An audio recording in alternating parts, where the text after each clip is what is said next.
Hello, my fellow chatterers and book lovers. And anyone else who's popped in because you're curious about what this is. We've got a bit lost. Welcome everyone, I'm Chatty, this is my channel, Chatty the Mad Chatter, and I'm going to be chatting away madly about all of my bookish stats for 2024.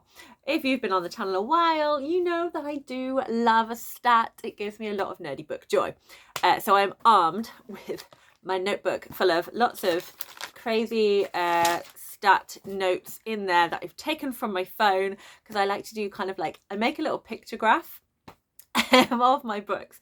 So I'm going to put that on the community, on my community page.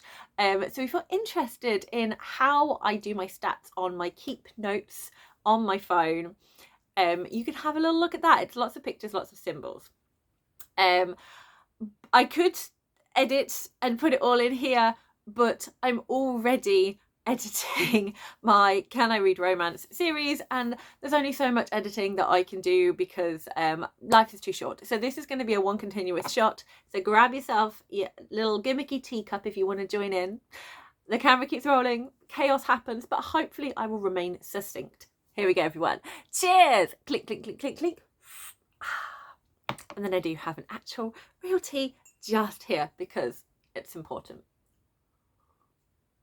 So I am going to be going through my bookish stats. I'm going to be looking to start off with at the series. I'm not going to go fully into the series, but just giving you an overview of what I've read and kind of compare a little bit to 2023. I'm going to go through my bookish haul, like how many books have I hauled, how many have I read, how am I doing with that? And then I'm kind of going to go through more the things that I log.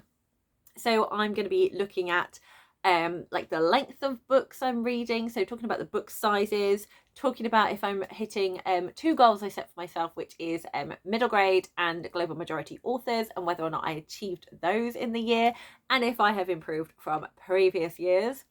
And then kind of break it up a little bit more and looking at things like rereads, genres, how diverse my books are, and then a new one for this year, which I'm excited to share with you, which is publishing year. Am I reading mainly new books? Am I reading older books? We're going to find out. Well, I already know because I had to make all the notes, but you know what I mean. So I'm going to crack on now. We're going to go straight into the series. So first of all, I'm going to talk you through everything I finished. So I'm going to do a nice little visual now. I have precarious stack of books next to me, and I'm just going to show you so you can see how much I read, and we can start off feeling proud and then see what the numbers do. So in 2024, for my series year, I have finished all of these series, and in this stack of books there are 15 of various different sizes. So just to add to the chaos, I probably should clarify, when I'm talking about my book series, the year 2024 is from December 23 to November 24.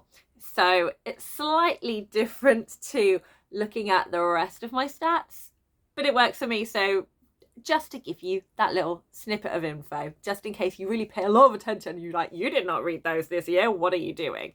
It's my series year. So I'm going through all the series I finished.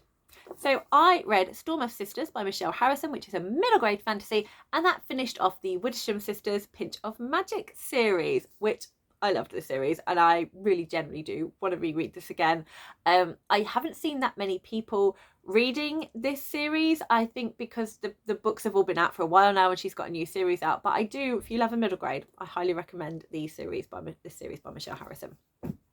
I finished off the duology by Angie Thomas with The Concrete Rose.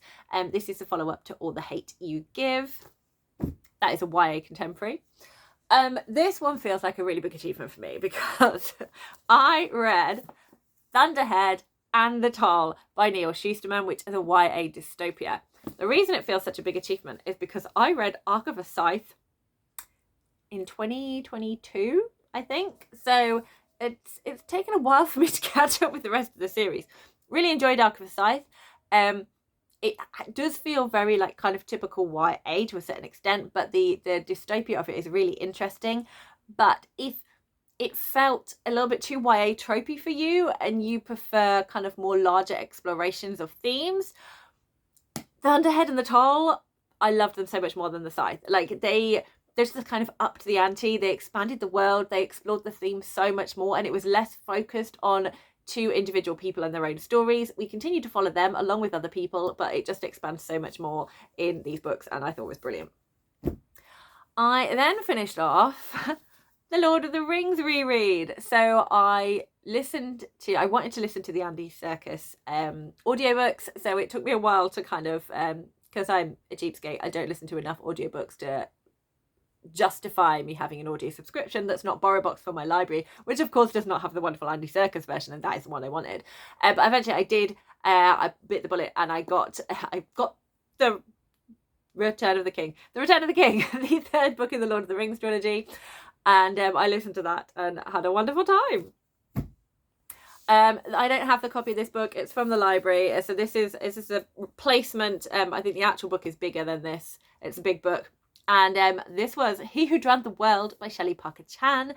I love this duology so much. I really want to buy myself. I've borrowed them both from the library. I really want my own copies, but because I love it, I want beautiful copies. I want beautiful hardbacks of these two books. So I can wait. I can wait to get the copies that this series deserves because I love it so much. It is Chinese epic historical fiction with a slight fantasy element to it, and the themes that are explored in there are amazing. I think I loved He Who Drowned the World even more than She Who Became the Sun, just because of how I was so impressed with how Shelley Parker Chan pulled it all together for those themes. So yes, delighted with that one.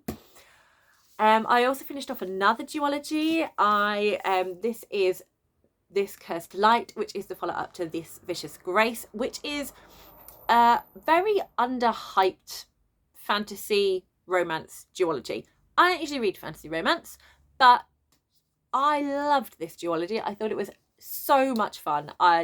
There's a really big kind of fantasy plot with it, which I think definitely helped my enjoyment of it. And the characters were just fun, and I really enjoyed the protagonist. I thought she was awesome.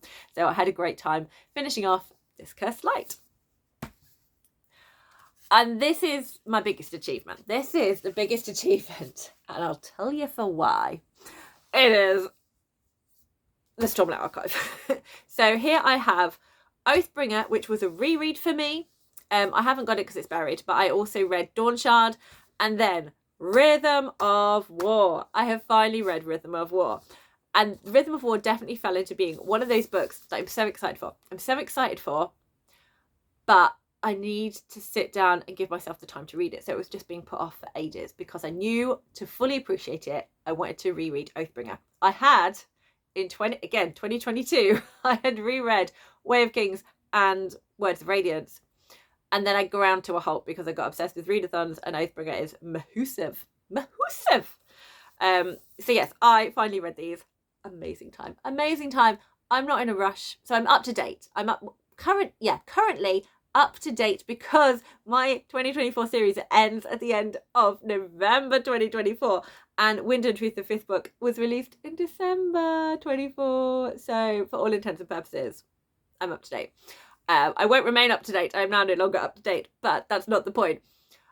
Wind and Truth, I cannot read until I get the paperback because I need to carry the books around with me, and I'm not carrying around beautiful copies and getting them smooshed up. So it's all good. But yes, big achievement.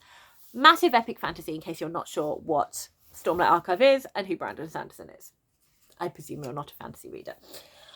I then had a wonderful time rereading the first two and then finishing Amari and the Despicable Wonders. I love how the spines look together. They are so pretty with Amari on the end of all the pictures and the gorgeous colours. Well done, book designers. So I reread Amari and the Night Brothers and Amari and the Great Game, and then read the newest book. So I'm now up to date with the Amari series by B.B. Alston, which is a middle grade fantasy.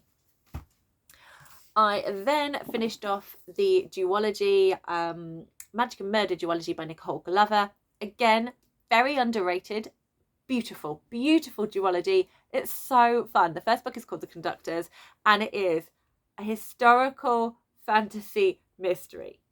It's delightful. It's set in America in 1870s when slavery has been abolished, and it looks at this black community that previously kind of worked the Underground Railroad, and it's now kind of they then kind of get involved in solving murders, but it's got magic.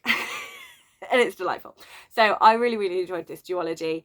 There are more things in this world, but not with these as the main characters. So I'm very happy to see it as a duology, and then I'll just pick up the other books in my own time just because they're delightful. So yes, The Undertakers by Nicole Glover helped me finish out that duology. You should all read it. And then finally, this is quite funny to me. Here I have The Blood Swan Saga by John Gwynne. So I reread The Shadow of the Gods in 2023. December 2023, I read The Hunger of the Gods, which of course counts in my full year for the series. And then November 2024, I read The Fury of the Gods. So I feel like there was quite a gap between these two books, but not so much of one that I needed to reread them. And they end up both in this video, which is awesome. But yes, I finished off the Blood Swan Saga and it was brilliant, as I always expect from John Gwynne. He is just so fantastic at finishing out his series. Like, the first books in the series might just start off a bit slower, but you know everything is being put in place so that you get character development, you get emotionally attached to characters, you really worry about whether or not they're going to make it to the end, and then it just all kind of comes together fantastically with some great action scenes. So whoop-de-doop, that's all. So that is all the series I finished. So that feels like a big achievement. Well done me. But now I'm going to talk about all the ones I started and stuff, and it might not feel like such an achievement as I want to cut down the number of series. Okay, here I have some numbers for you. So this year I finished 9 series. And in 2023 I also finished 9 series, so that's the same. So status quo maintained. Fair. I progressed with 9 series in 2024. Awesome. I haven't put all my progression ones in here, so if I finished them off, anyway, I haven't put all my progression ones in the stacks, but I did progress with some but didn't finish them. So this is just a series. Yes, so I progressed with 9 series. And in 2023 it was 4. I got up to date with 4 series this year. Last year it was 10. But I think this is mainly because a lot of them had new books released, which meant I had to move them back to currently reading. So progression, I've gone up by 5 since last year, but up to date I've gone down by 6. So not so good. Started 13 series. In 23 I started 12. So I started 1 more series this year but didn't finish any more. So yeah, that's the down. That's not so good. But that's okay, it's just 1. And how many books did I read to give me all of these numbers? Oh, hold on. DNF. I DNF'd 2 series this year. And in 23, I also DNF'd 2 series. So, again, status quo maintained. In 2024, I read 41 books in total to contribute to series. So that's the startings, the progressing, and the finishing and up-to-dates. And the DNFs, because it still counted at that point. In 23, I read 49. So I've gone down by 8 in terms of working on my series. But that's fine. That's fine. Because I am so much prouder of me managing to film and update everyone and kind of log my series. I feel really happy with that achievement. I managed to do my 3-term videos. I felt I'm getting a lot more succinct. I'm slowly working out the best way to do it, and I'm slowly working out a point system for myself that makes a lot more sense. So I'm proud of me. So all is good. Now I'm going to move on to talking about my book haul. So this year I read 98 books. In 2023 it was 118. That is fine. I am very happy with reading 98 books. 20 less than last year. Doesn't really make a difference to me. Don't really care.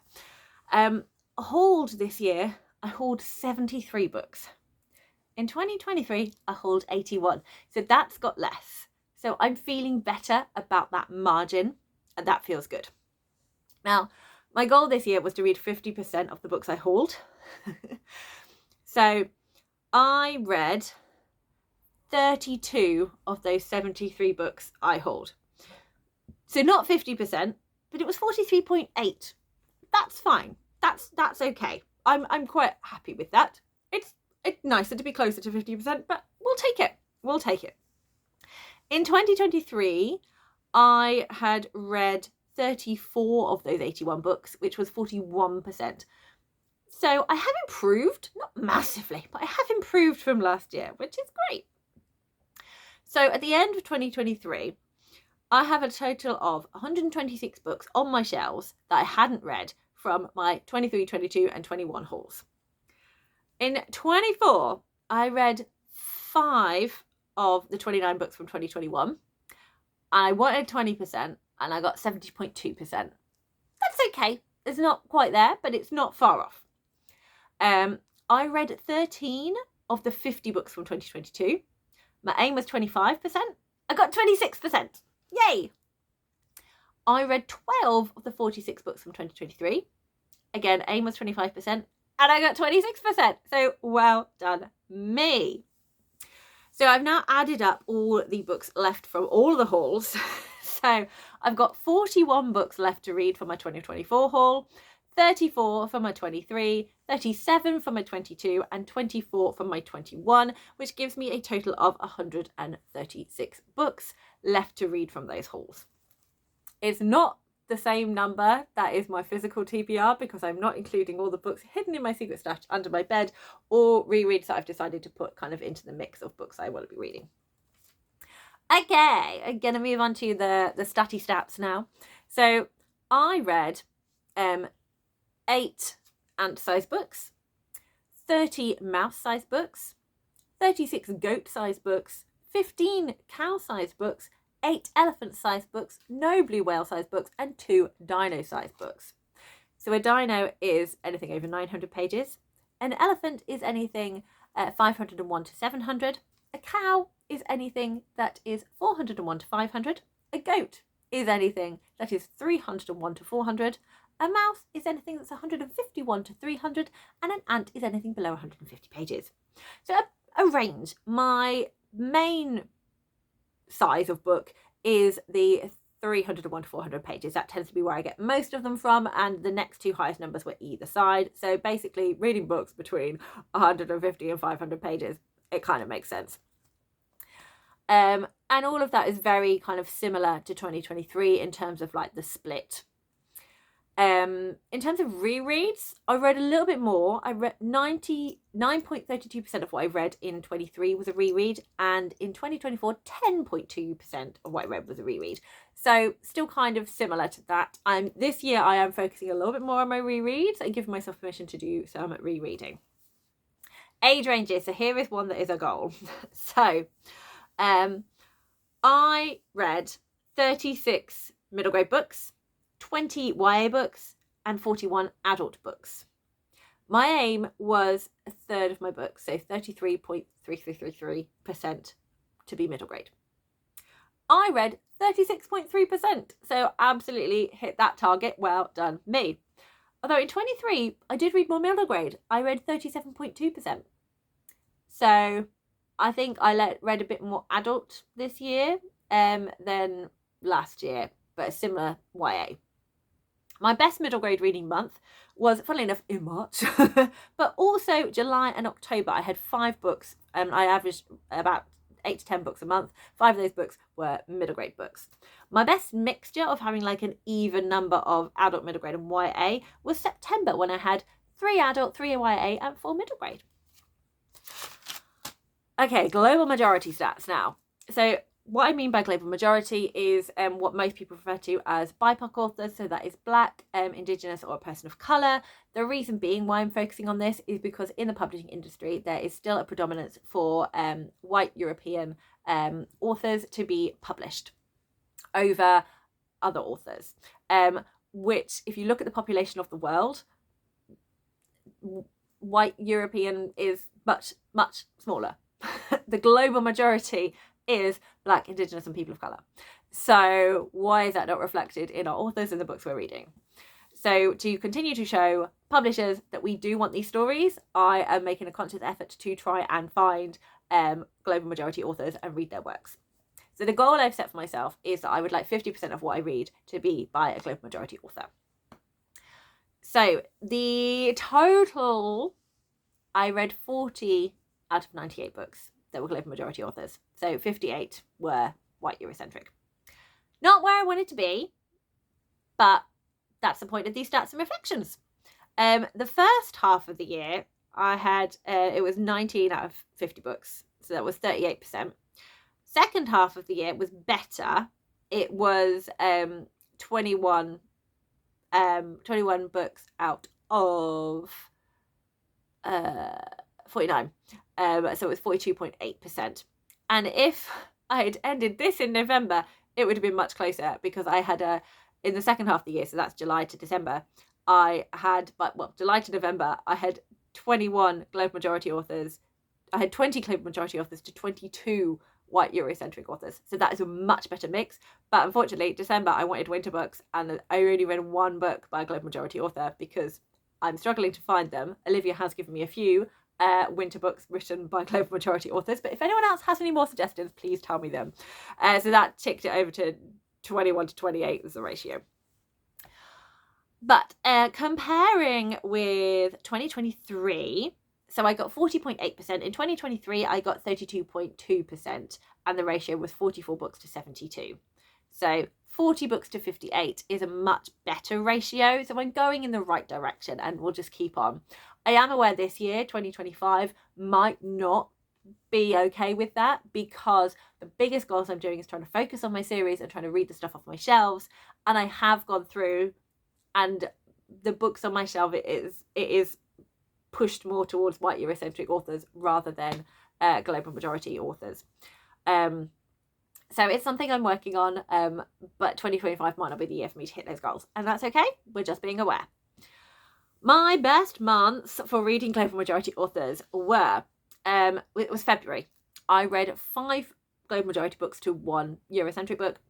I read, and then other months I had a 5 to 3, 5 to 4, and 5 to 5. So those were the best months, but it was February that was the one that had the best ratio of global majority authors.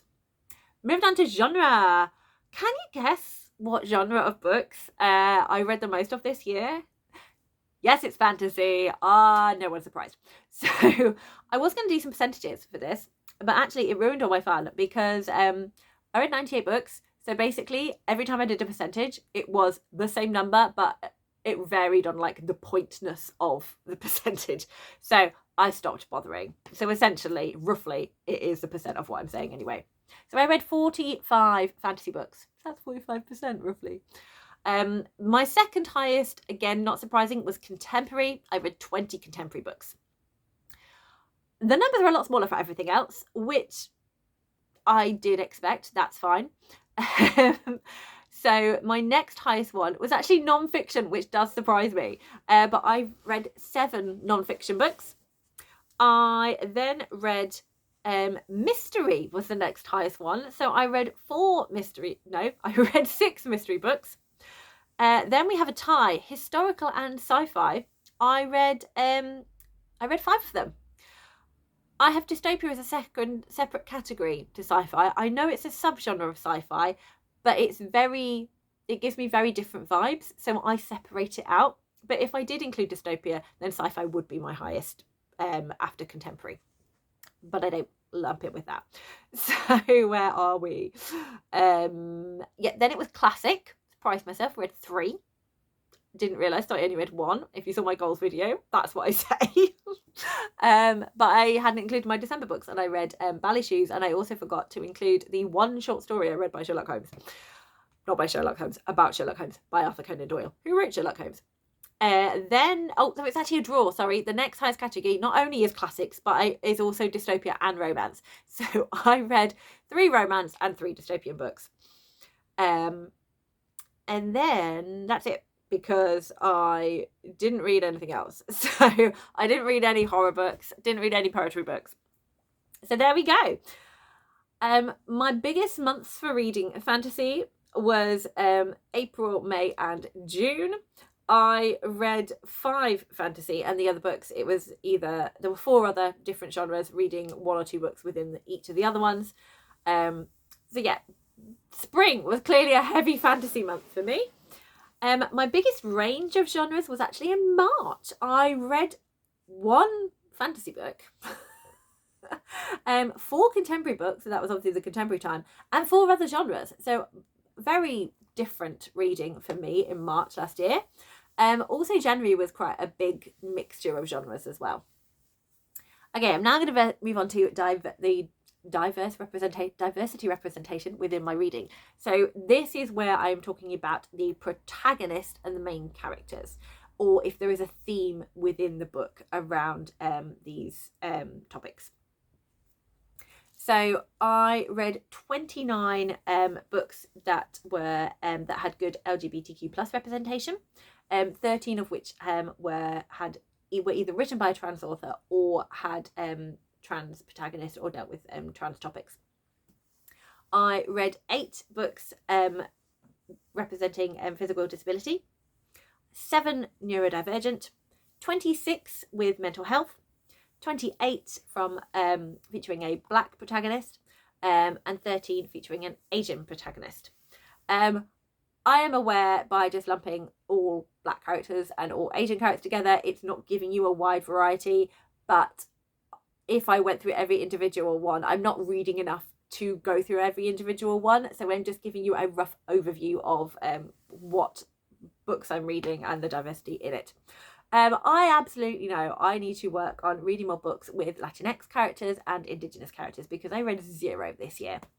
So that's definitely something I need to keep in mind when I'm feeling that I want to buy more books for my libraries and shelves. I have started to do that. I have got a few stories that do feature more, and I've got ones on my list that I want to get to. So it's something I'm aware of because I like having a wider range within the books that I'm reading.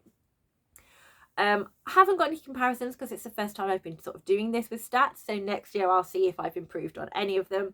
I definitely want to be reading more, especially kind of like disability and neurodivergent books, because again they're quite low, so I would like to be reading and finding more stories with those characters with that representation within the books. Publishing! So I have gone through all of my books and gone through when they are published to kind of see where I'm reading my books from, like how far back in backlists am I going? Am I just kind of stuck in one particular place? So out of the 98 books I read this year, oh no, this is 101 because I included my 2 DNFs in the publishing. Okay, so out of the 101 books I read, 14 were published this year, 2024. 17 were published last year, 23. So putting them together, I am reading fresh and newish books make up 30.6% of what I read this year. That's fair. I quite like that. That's a good number of like me appreciating what's current and what's currently coming out. That's quite nice. Books published from 2022 to 2019, so looking at the last 5 years, I read 38 out of 101 books. Books published between 2018 and 2014, so that's the last 6 to 10 years, I read 21. So the moderately current within the last 10 years make up 58.4% of what I am reading.